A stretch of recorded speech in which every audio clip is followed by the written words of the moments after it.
레나는 고등학교 2학년 때 임신을 하게 되었다. 그 사실을 알게 된 부모님은 그녀를 집에서 쫓아냈다. 그리고 15년이 지난 어느 날 부모님은 딸과 손자를 만나러 찾아왔고 그때 아이를 보고 깜짝 놀랐다. 고등학교 시절 레나는 같은 학년의 병렬반에 다니던 민수와 교제를 시작했다.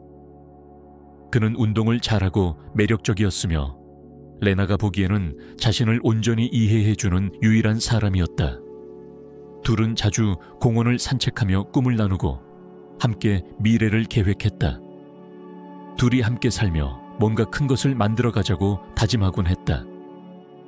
레나는 이 사랑이 영원할 것이라 믿었다. 하지만 졸업식 이후 모든 것이 변하기 시작했다. 민수는 점점 거리를 두기 시작했다. 예전에 다정한 메시지들은 뜸해졌고 만나서도 그의 대화는 오로지 자신의 야망과 명문대학 진학의 중요성으로 가득했다. 어느 날 둘이 늘 걷던 공원의 오솔길에서 민수가 말했다. 레나, 우리 얘기 좀 해야 해. 불안함에 레나의 가슴이 조여왔다. 무슨 일이야? 민수는 한숨을 내쉬며 시선을 피했다. 사실 우리 관계가 이제는 적절하지 않은 것 같아. 나는 대학에 가서 경력을 쌓고 싶어. 지금 우리의 관계는 방해가 되는 것 같아. 레나는 세상이 무너지는 기분이었다. 어떻게 이렇게 쉽게 함께 그리던 모든 꿈을 포기할 수 있는가? 방해라니? 미안해. 우리 둘 다를 위해 이렇게 하는 게 최선이라 생각했어.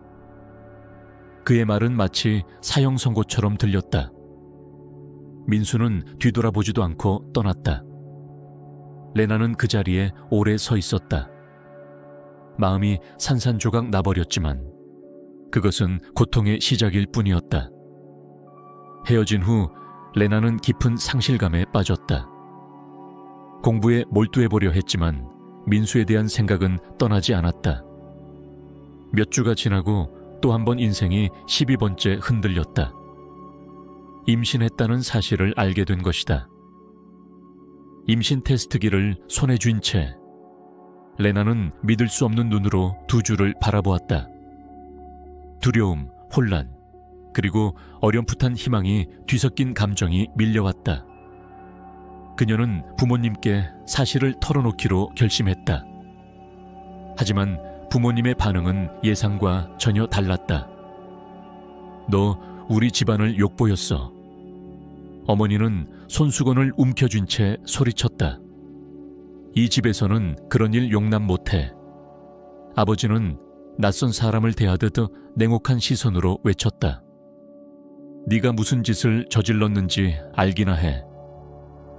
레나는 책임질 준비가 되어 있다고 설명하려 했지만 부모님의 말은 비수처럼 가슴을 찔렀다. 어디서든 네 아이를 키워라. 하지만 이 집에서는 안 된다. 어머니의 마지막 말과 함께 무는 것에게 닫혔다. 어느덧 저녁이 되어 도시에는 겨울의 회색빛이 내려앉았다. 레나는 작은 여행 가방을 움켜쥔 채 친정집 현관 앞에 서 있었다.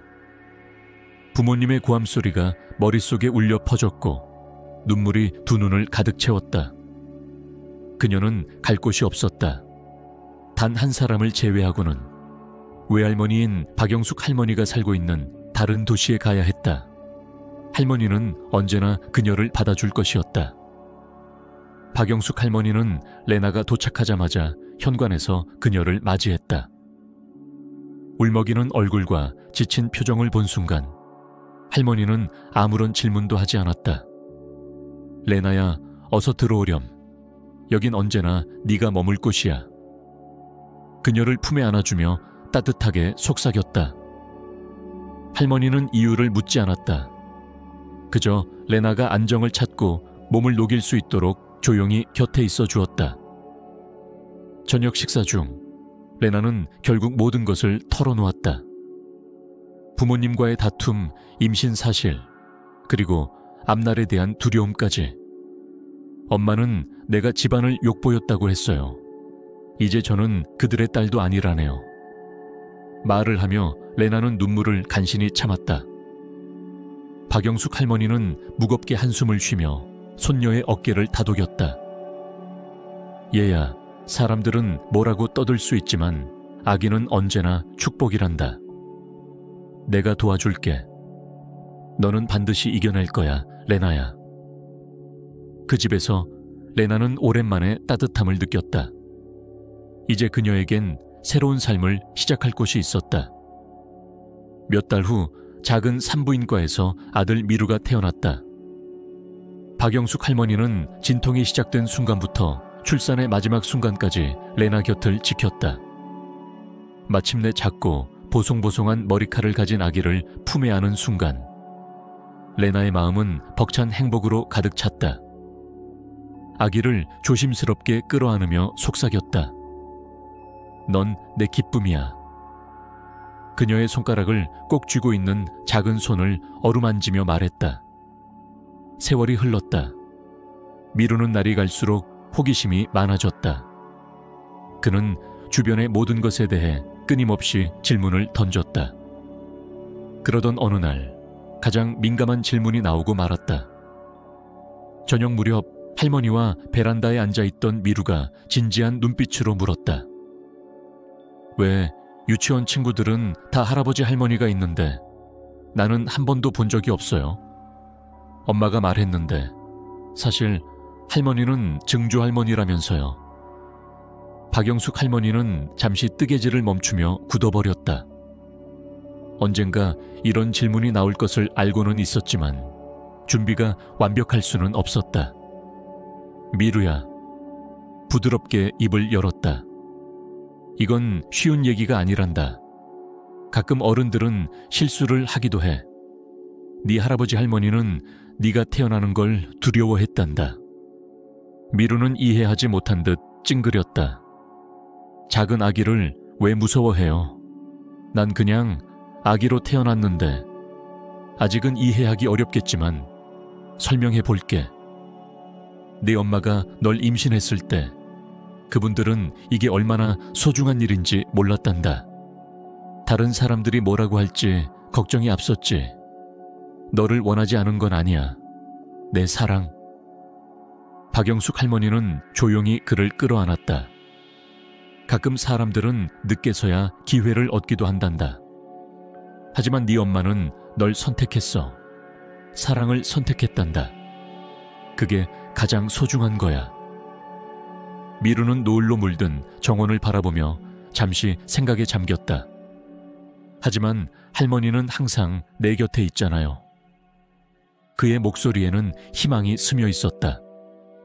그럼 내 사랑아. 할머니는 미소 지으며 대답했다. 가족이란 사랑하고 보살피는 사람들이란다. 넌 결코 혼자가 아니야. 주방에서 이 모습을 지켜보던 레나는 눈물이 저절로 흘러내렸다. 이 대화는 그녀에게도 아픈 상처였지만 언제나처럼 할머니는 미루의 어린 마음을 다치지 않게 진심 어린 답을 건넸다.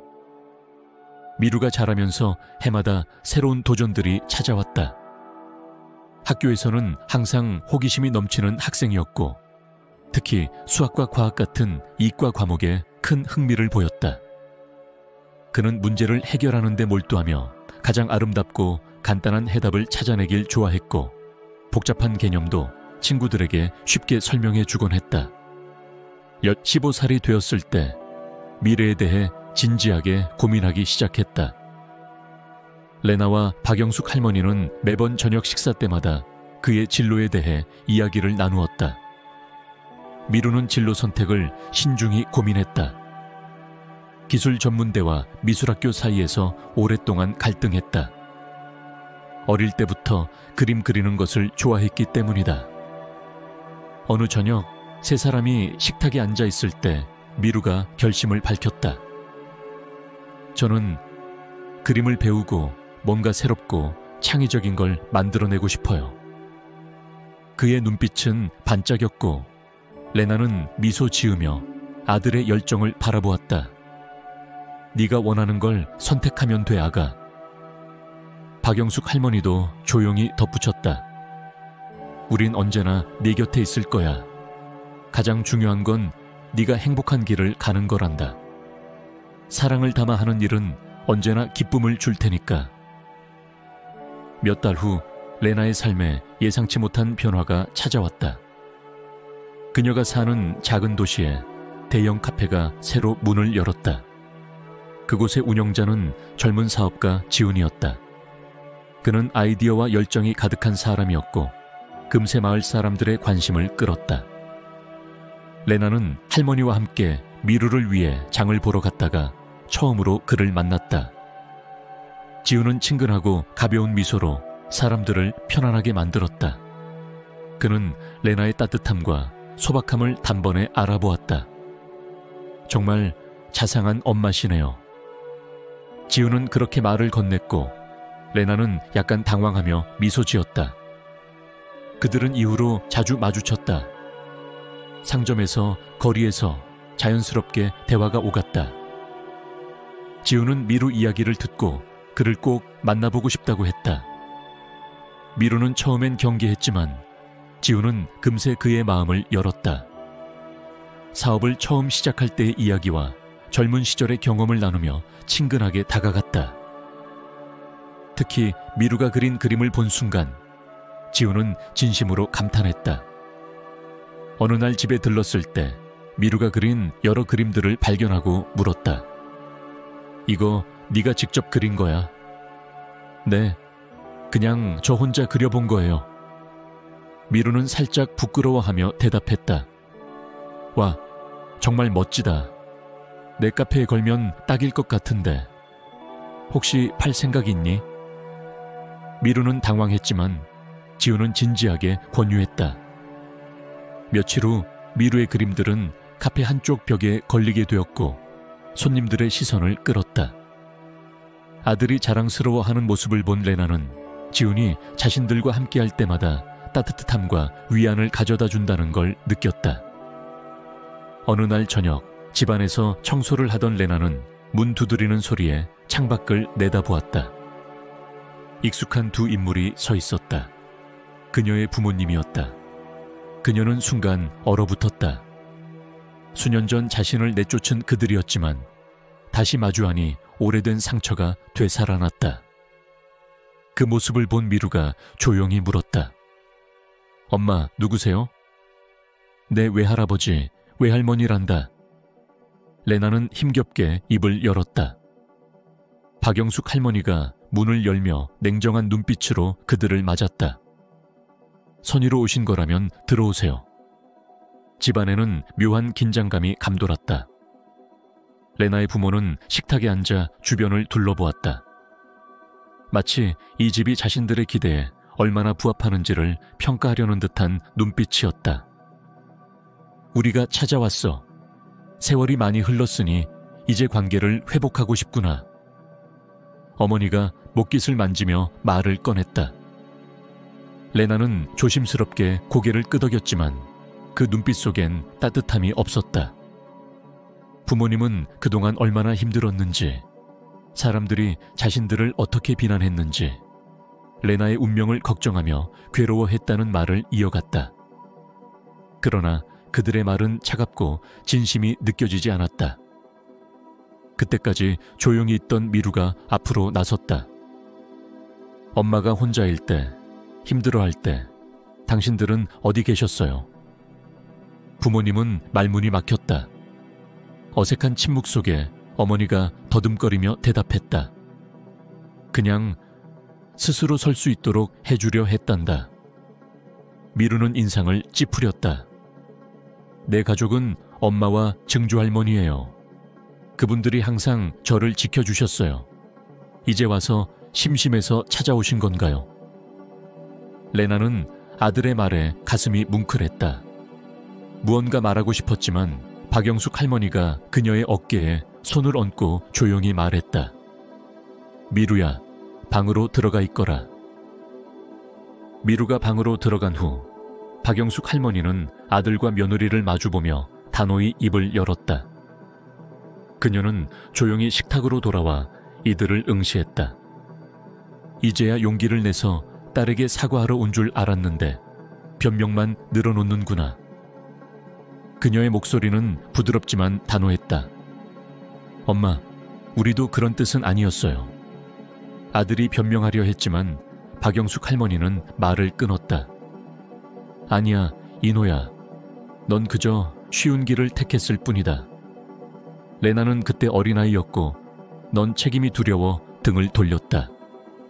우린 걱정했어요. 며느리가 조심스레 말을 보탰지만 그 목소리는 힘이 없었다. 정말 걱정했다면 옆에서 도와줬겠지. 하지만 이제 너무 늦었어. 레나는 훌륭하게 아들을 키워냈고 이미 자신만의 가정을 이루었단다. 박영숙 할머니는 그들을 향해 고개를 저으며 마지막 말을 던졌다. 너희가 진심으로 잘못을 인정하고 뉘우치기 전까진 이 가정에 너희가 설 자리는 없어. 그 말은 차갑지만 명확한 선고처럼 울렸다. 레나의 부모는 말없이 자리에서 일어났다. 이들은 서로를 바라보며 무슨 말을 꺼내야 할지 몰라 허둥댔다. 인호는 어머니의 단호한 시선을 받으며 고개를 숙였고 그의 아내는 방안을 두리번거리며 어떤 출구라도 찾으려 했지만 허사였다. 우린 방해하려던 게 아니었어요. 인호가 마지막으로 입을 열었지만 그의 목소리는 메마르고 힘이 빠져 있었다. 그럼 잘한 거다. 박영숙 할머니는 손으로 문 쪽을 가리켰다. 부모님은 말없이 떠났다. 그들의 마음속에는 오히려 더 커진 죄책감이 남겨졌을 뿐이었다. 레나는 창가에 서서 멀어지는 자동차의 붉은 미등을 바라보았다. 그녀는 묘한 평온함을 느꼈다. 그 속에는 미묘한 슬픔도 스며 있었다. 곧 박영숙 할머니가 다가와 레나의 어깨에 조심스럽게 손을 올렸다. 그들은 스스로 선택했단다. 할머니는 조용히 말했다. 이제 내 집은 너를 사랑하고 이해해주는 이들이 머무는 곳이야. 그게 가장 중요한 거야. 레나는 고개를 끄덕였다. 더 이상 과거도 그들의 돌아옴도 두렵지 않았다. 드디어 졸업식 날이 찾아왔다. 미루는 새로 산 정장을 입고 행복하고 자랑스러운 표정으로 서 있었다. 이 정장은 레나와 박영숙 할머니가 함께 고른 것이었다. 레나는 거울 앞에서 아들의 넥타이를 메어주며 눈물을 애써 참았다. 저녁이 되자 학교 강당에는 부모님, 교사들, 졸업생들이 모두 모였다. 미루는 학업 성취로 표창장을 받았고 교장은 그의 이름을 언급하며 친구들에게 모범이 된 학생이라고 칭찬했다. 레나와 박영숙 할머니는 박수를 치며 아들을 자랑스럽게 바라보았다. 공식 행사가 끝난 후 강당에서는 소규모 다과회가 열렸다. 레나는 창가에 서서 친구들과 웃으며 대화하는 미루를 흐뭇하게 지켜보고 있었다. 그때 누군가 그녀의 어깨를 살짝 건드렸다. 돌아보니 인호가 서 있었다. 인호? 박영숙 할머니도 놀라 다가왔다. 할 얘기가 있어서 왔어요. 그는 시선을 피하며 조용히 말했다. 박영숙 할머니는 말없이 고개를 끄덕이며 그에게 기회를 주었다. 이미 늦은 걸 압니다. 하지만 후회하고 있습니다. 그때 딸을 떠나선 안 됐어요. 인호는 딸을 바라보며 말문을 이었다. 레나는 입술을 굳게 다물고 감정을 억누르려 애썼다. 당신들은 그때 선택을 했고 지금 우리에겐 이미 충분한 가족과 지지가 있어요. 우리는 그 선택 없이도 잘 살아왔습니다. 인호는 어머니를 바라보며 다시 입을 열었다. 엄마, 당신 말이 맞았어요. 언제나 맞으셨어요. 그때 나는 아내 말만 듣고 큰 실수를 했어요. 박영숙 할머니는 한숨을 쉬었지만 시선은 여전히 단단했다. 후회하는 건 좋은 일이야, 인호야. 하지만 그땐 듣기보다 생각했어야 했지. 이제 이 가정은 너 없이도 잘 세워졌다. 그녀의 말은 조용하지만 단호하게 가슴을 울렸다. 인호는 더 이상 아무 말도 하지 못하고 천천히 고개를 떨구었다. 그날 밤 레나는 침대 옆에 앉아 미루의 잠든 얼굴을 바라보았다. 아들의 고른 숨소리가 방 안에 잔잔히 퍼졌다. 그녀는 조용히 아들의 이마를 어루만지며 속으로 속삭였다. 내 사랑, 우리는 결국 서로를 지키며 여기까지 왔구나. 그녀는 이제 진정한 평화를 얻었다. 과거의 상처는 여전히 남아있었지만 그 상처 위에 세워진 새로운 삶이 단단하게 자리 잡고 있었다.